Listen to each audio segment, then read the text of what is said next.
अस्सलामुअलैकुम। Welcome to my YouTube channel. उम्मीद है आप सब खैर आफियत के साथ होंगे। आज हम बनाने जा रहे हैं बहुत ही मज़ेदार, बहुत ही आसान काले मसूर की दाल। चलिए स्टार्ट करते हैं हमारी आज की रेसिपी। बिस्मिल्लाहिर्रहमानिर्रहीम। मैंने यहाँ ली है 1 पाव यानी 250 ग्राम के करीब दाल। दाल को मैंने 30 मिनट के लिए भिगो कर रख दिया था। 30 मिनट के बाद दाल का जो पानी था उसे स्ट्रेन कर लिया था। मैंने लिया है एक बर्तन में मैंने डाली है काले मसूर की दाल। पिसी लाल मिर्च मैंने इसमें शामिल की है 1 खाने का चम्मच, हल्दी आधा चाय का चम्मच, नमक मैंने लिया है आधा चाय का चम्मच। आप अपने टेस्ट के अकॉर्डिंगली कम या ज़्यादा कर सकते हैं। पिसा अदरक लहसुन 1.5 खाने का चम्मच।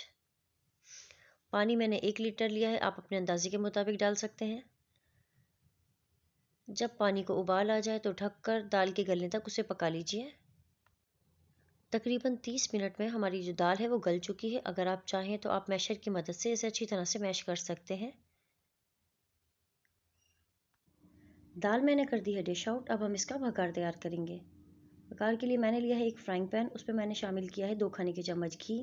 आप चाहें तो तेल से भी भगार लगा सकते हैं। 2 से 3 मैंने ली है लहसुन की कलियाँ। एक छोटे साइज़ की प्याज थी जिसे स्लाइस कर लिया था। ज़ीरा आधा चाय का चम्मच।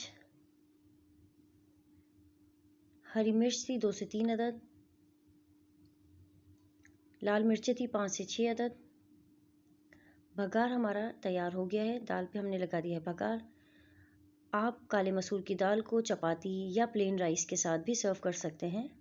ये दाल खाने में बहुत मज़ेदार है और बहुत आसानी से तैयार हो जाती है। अगर आपको मेरी रेसिपीज़ पसंद आती हैं तो मेरे चैनल को लाइक, शेयर एंड सब्सक्राइब कीजिए।